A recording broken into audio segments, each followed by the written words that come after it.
Now is Nancy Husselman from the Eddy County DWI Task Force. We were just talking about disaster movies. Yes. I don't know if I like disaster movies. you do. And you listed some I haven't seen. I'm gonna have to catch up. Do you have a favorite or two though that you remember? Yes, you listed them. Oh, okay. I can't remember like what the Poseidon you said. Adventure, or Yes. Earthquake, or Titanic, or The one where the volcano, or well, there was Volcano, which the volcanoes were in Los Angeles, and then there was Dante's Peak. yeah, Dante's Peak. Okay, the one with Yeah. Pierce Brosnan and Linda Hamilton. Yes. Yeah, I kind of like that one better than Volcano. I remember that as far as the Titanic is concerned, I begged my husband to go see that, and just because I didn't go see very many movies and I didn't ask for much, so I thought, and he wasn't going to go, and finally he decided to go. And I kid you not, since that time, I would say that he has watched it 100 times. He liked the movie. He liked it. Yeah. And he just says, I just see something different in it, and every time, and I keep thinking, it's a movie, honey. Yeah. It's a movie. Well, But it's just so kind of puts it in perspective. Yeah. Well, the movie that for me that's like that is Geostorm. I will watch Geostorm if I'm sitting there and I'm scrolling through and I have nothing left to watch. I don't, there's just nothing that I care about. So, well, let's watch Geostorm. So I kind of I've never even heard of that movie. Yeah, that one came out. It's on the list here. The Impossible, Contagion, Geostorm came out in 2017. And basically, mankind has developed a series of satellites that orbit the Earth that control the weather. Oh. And then the bad guys decide to create a series of events that feed on themselves that will basically wipe out most of the people on Earth. And then the people that are left will get to take over and run the Earth. And so Gerard Butler was one of the original designers and creators of the satellite, and so he's brought in to try to figure out what's going wrong, but he's really caught up in the whole mess. Sad thing about that is you can just almost see it happening. Yeah, The crazy things that are going on right now. That's right. You're exactly right. Okay. Yeah, it is kind of insane. I'm not too much of a conspiracy theorist, but then I'm kind of sort of a conspiracy theorist. Yes. Is our weather wacky because the Chinese and the Russians are manipulating the weather in order to freeze us out and kill all the food supplies and then I sit back and think, well, okay, after you get through doing that, then what are you going to do? Yeah. Who's going to be left to take care of all of this stuff that you've destroyed and all these people that you've destroyed? Yeah. Just kind of like what's going on in America right now. Yeah. You want everything. You're raising taxes. You're doing all this kind of stuff. And then when you kill us all or make us all so broke we don't know whether we're coming or going, that we can't pay taxes, then what are you going to do? That's right. Well, Tucker Carlson had a piece last night on the energy shortage in Europe. They're predicting that they will not have enough energy to... Green energy? No. Well, they've shifted to green energy, and there's not enough of that. No, they made a mess out of that. And they've stopped buying natural gas from Russia. Russia has so much natural gas, they're just flaring it off since they don't have customers to sell it to anymore. So they're just flaring it off. And in this country, we're not allowed to overproduce. We're not allowed to go to Europe and say, you guys want to be cut off from Russia? Fine. We'll sell you all the natural gas that you need. We're not allowed to do that here. Yeah. So they're predicting shortages of, in fact, in Tucker's piece in Germany, they're grinding up wood into sawdust to make sawdust pellets in order for people to have so that they can have heat. In Poland right now, there's people waiting in lines for days to get coal so they can have heat in their homes. And this is in 2022, which is just insane that we've totally messed ourselves up with this green energy push, that we're not producing enough cheap, affordable energy from coal, natural gas, and oil and everything to... It's going to be interesting to see the end result of all of this. Well, we know what the end result is going to be. People are going to be starving to death. People are going to be freezing to death. freezing to death, especially over in those countries that get those Yeah. heavy snows and Yeah. are up north. We have Or in our countries country, like right that. here, Yes, yeah. You go up in right north here. in New England and those places which rely heavily on heating oil Yes. and natural gas for heating. Not so much around here for heat because we don't need as much heat here, but Unless we have a snowstorm. yeah, that's right. And how often does that happen? Yeah, Once since I lived in Rhodesia. yeah. It's rare. It's rare. It- It's rare. You know. Anyway, let's talk about drinking and driving and why we shouldn't be doing that. And I'll tell you something else that's of concern for folks, and you've talked about it before. Not just the drinking and the driving, but the driving while under the influence of other chemicals. And so that in New Mexico, it's driving. Is it DWI? Driving under the influence. DUI. So it's driving under the influence. Influence doesn't just mean alcohol, right? Especially with the new laws, the new marijuana laws, and I know, yes, we did talk about this before, but I have talked to people. Well, I can do this now. No, you can't. And I just want to drive home one thing: marijuana doesn't just walk away from your system. It takes 24 hours at least to get it out of your system, if not longer. It depends on how much you used or smoked or whatever. So, But it's longer It's in your longer. system than alcohol, right? Yes. Okay. and it's very much like alcohol in the fact that it's very deceiving because you think you're doing okay. As far as you're concerned, you're doing okay. You get in there and drive, and I just had a little bit of pot and just going down the road, and no, you're not. And you mix it with, like that one with Benadryl or another over-the-counter drug, and you've got a disaster on your hands.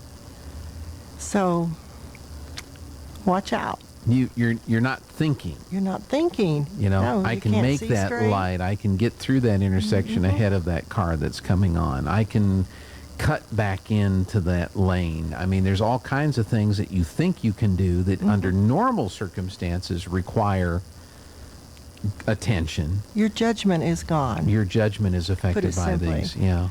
And it doesn't just come back. You know, you're going to be there for a while. So, again, stop and think. Are you going to be driving, or do you need to go to the store? Do you even need to, go down the street for something? Think ahead of time what's going into your body. Mm-hmm. It's not rocket science. At least I don't think it's rocket science. But anyway, yeah, it's one of those things that, and all of us have to, no matter what we're doing. Any driver, now what am I going to be doing? What am I going to be encountering on the road? Mm-hmm. Which we're seeing more and more of things to encounter that are not very much fun. Yeah. Wow, some of the stuff that's going on. My street has become the racetrack of the country. Hmm. And we have about 4 different vehicles that by the time they hit the stop sign and start, by the time they get in front of my house, they're at least going 85 to 90 miles an hour. Wow. And just flying down through there, and I'm thinking, and it's obvious these are young people. Young people, you don't have enough experience to be doing that. Right. And what if a car's backing out of a driveway? You've got driveways all up and down that street. Speed limit's 30, Yeah. What if a kid runs out into the street? Yes. Yes. It's crazy. And that's the other thing. If you're not under the influence, Yeah, you have to be even more aware of your surroundings absolutely. and less distracted. And it's I've really tried. I don't always succeed, but I've really tried. If you get the notification that a text comes in, just Yeah. leave the Yeah. phone sitting there on Yes. the console. Guess what? That text is still going to be there when you get to wherever you're going. Yeah. And stop or pull over. If it's that important, pull over and stop and do that. And another thing I want to bring up is the kids in car seats. Seen way too much of it in town. Kids not in their car seats? Kids not in their car seats. Mhm. Kids riding in the front seat. Mm-hmm. Kids being where they shouldn't be and not being buckled up. parents, you're responsible for that. And I don't think that people really realize the impact of two cars coming together, what it can do to someone, and well, your child could very easily go through the windshield sitting in the back seat. Or if they're rear-ended, as a young lady that I got to be in the hospital with, her vehicle was rear-ended by a high-speed vehicle, and she literally went out the back window feet first and destroyed her legs. Yeah. The young man that was with her had serious brain damage, and so these things are happening all the time. Had she had a seatbelt on, she wouldn't have gone through that window, but that was a long time ago, before seatbelts were even a thing. But now there's no excuse. There's no excuse for not putting your child in a safety seat. Right. Stop and do you love that child? I'm sure you do. Well, love them enough to take care of them. What's sad too is I've noticed in certain manufacturers' vehicles nowadays. So you put the kid in the back seat. So you know you have a kid. You've put them in the back seat.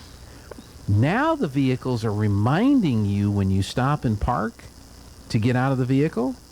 Reminders come up and say, don't forget to check to see if you've got any kids in the back seat. And I'm like, why do we have to have those reminders in cars nowadays? But they are doing that. Some of the manufacturers are putting little notifications, so when you stop and park and you turn the ignition off or hit the button or whatever, and you go to get out of the car, warnings come up. Hey, check to see if you left anything in the back seat. Yeah. You would think you wouldn't forget you have a kid back there, but apparently it's happened enough times that the manufacturers have started putting these notifications in the cars. And some of them, I wonder if, well, I'm just going to be in the store for a minute.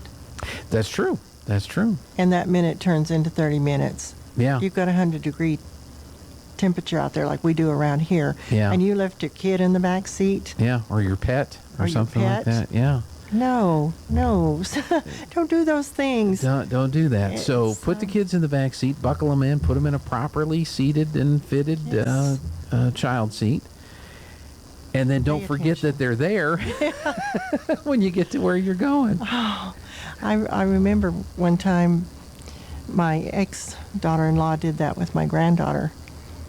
But she not only left the child in the car, she locked her keys in the car. Yeah. So she got caught.